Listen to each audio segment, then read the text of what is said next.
Hello friend, आपका अपना YouTube channel Faizan electrical में आप लोगों का स्वागत है। आज के इस नए वीडियो में हम लोग सीलिंग फैन को सर्विसिंग करना सीखेंगे।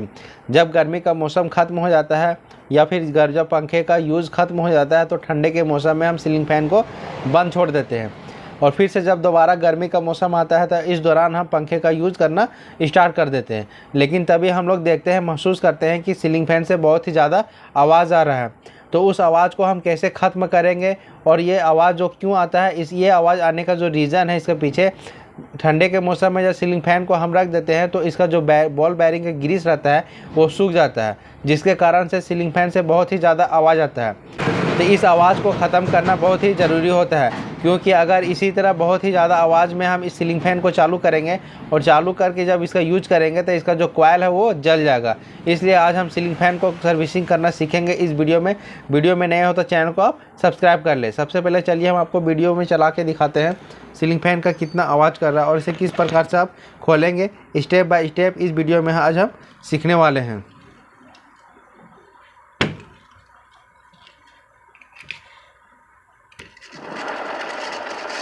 आप देख सकते हैं कि बहुत ही ज़्यादा सीलिंग फैन से आवाज़ आ रहा है, घरघराहट का, खर का आवाज़ बहुत ही ज़्यादा आ रहा है। ऐसा लग रहा है कि इसका बेयरिंग टूट गया है। तो चलिए किस प्रकार से इसे आज हम सर्विसिंग करेंगे, स्टेप बाय स्टेप जानकारी देने वाले हैं।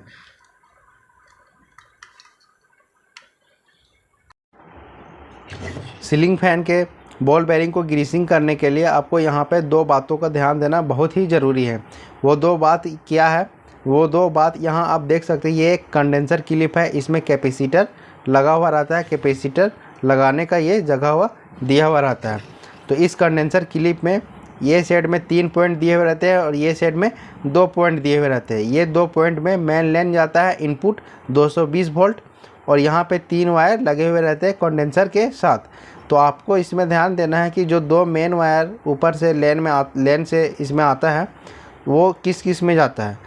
इसके सीधा में आप देख सकते हैं ये पॉइंट में एक रेड वायर लगा हुआ है सिंगल, ठीक है, और दूसरा जो पॉइंट के सीधा में लगा हुआ है ब्लैक वायर। तो इसी चीज़ को आपको ध्यान देना है। सब सीलिंग फैन में अलग अलग कलर का वायर लगे हुए रहते हैं, कैपेसिटर के वायर अलग अलग रहते हैं। इसलिए खोलने के समय आपको ध्यान देना है कि जो 2 मेन लाइन वायर इनपुट यहाँ आते हैं इसके सीधे में कौन कौन वायर लगे हुए रहते हैं, इसको सबसे पहले आपको ध्यान देना है खोलने के समय में।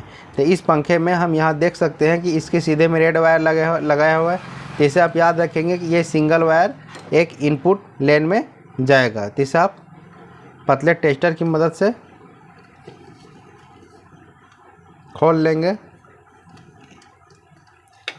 और दूसरा यहाँ पे आप देख सकते हैं ब्लैक वायर, और इस ब्लैक वायर के साथ एक कैपेसिटर लगा हुआ है, ठीक है, इसे भी आप खोल लेंगे। दूसरा बीच में जो लगा हुआ है एक पीला वायर कैपेसिटर के साथ, इसे भी आप खोल लेंगे। इस प्रकार से खोलने के बाद यहाँ पे हमें समझ में आया कि एक मेन लाइन वायर रेड में गया और एक main line wire black wire में गया। इतना आपको यहाँ तक याद रखना है सीलिंग फैन जब आप खोलते हैं तो। उसके बाद इस कैपेसिटर क्लिप को भी आपको खोल लेना है।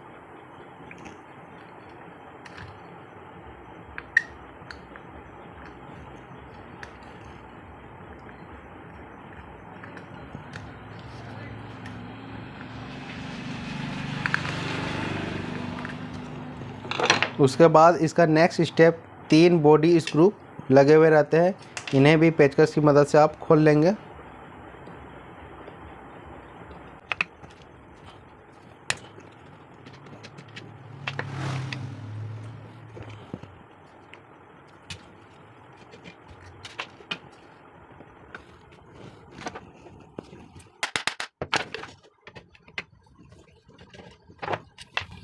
इस प्रकार से बॉडी स्क्रू को खोलने के बाद हथौड़ी की मदद से इस शाफ्ट में जोर से मारना है।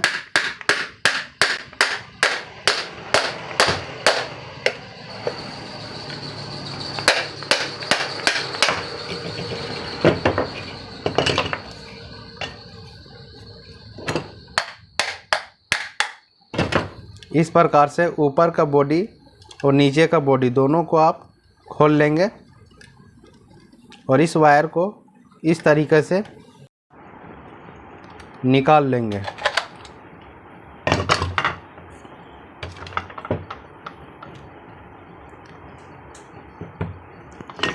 उसके बाद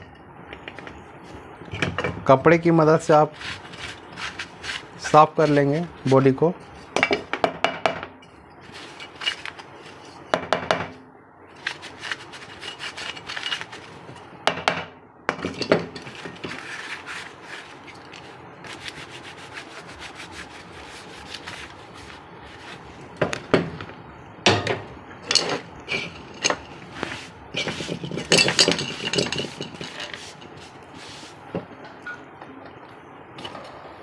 आप यहाँ देख सकते हैं ऊपर का जो बैरिंग है 6202, इसमें बहुत ही ज़्यादा आवाज़ है।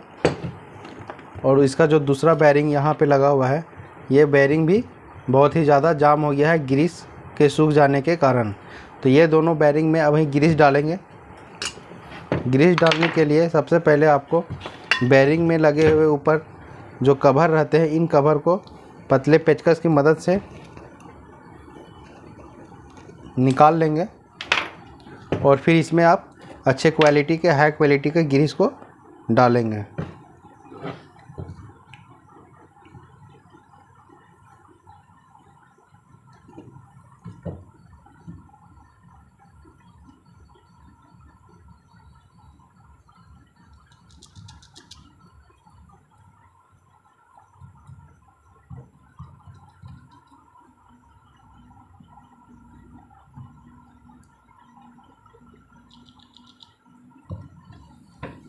ये नीचे का बैरिंग हुआ और ये ऊपर का बैरिंग हुआ 6202, इसमें भी आप ग्रीस को डाल देंगे।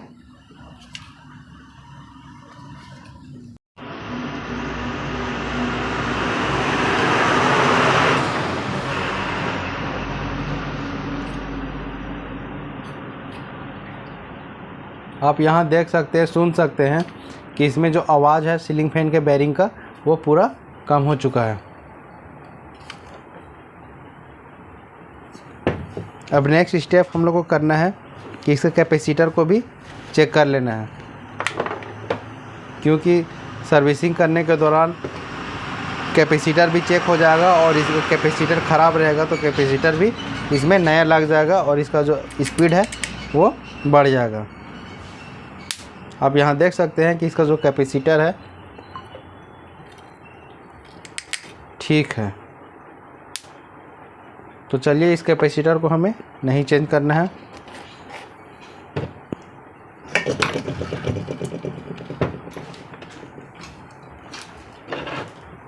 अब इस पंखे को अब हम फिटिंग करेंगे इसके बॉडी को। सबसे पहले हमें इसके ऊपर का जो बॉडी है इसको फिट करना है।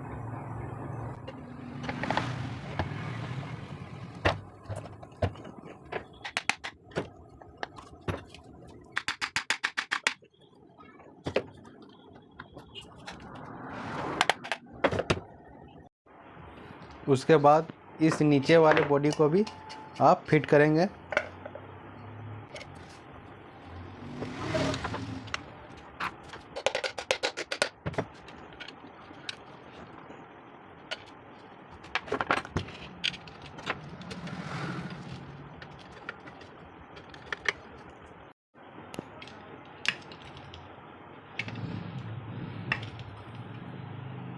इसके 3 स्क्रू को आप अच्छे तरीके से टाइट करेंगे।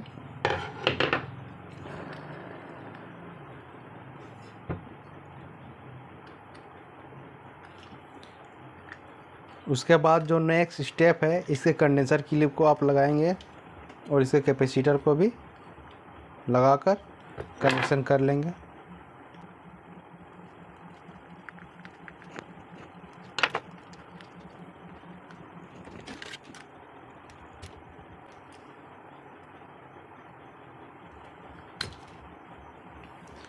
शुरू में जब हमने इसके कंडेंसर क्लिप से 3 वायरों 4 वायरों को निकाले थे, उस समय हम लोग ध्यान दिए थे कि इसका जो मेन लेन वायर है, एक रेड वायर है और एक कैपेसिटर के साथ ब्लैक वायर है।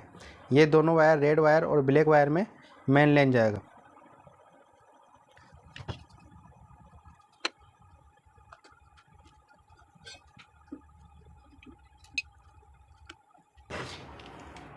इस प्रकार से आप सीलिंग फैन को अच्छे तरीक़े से सर्विसिंग कर पाएंगे खुद से घर पर।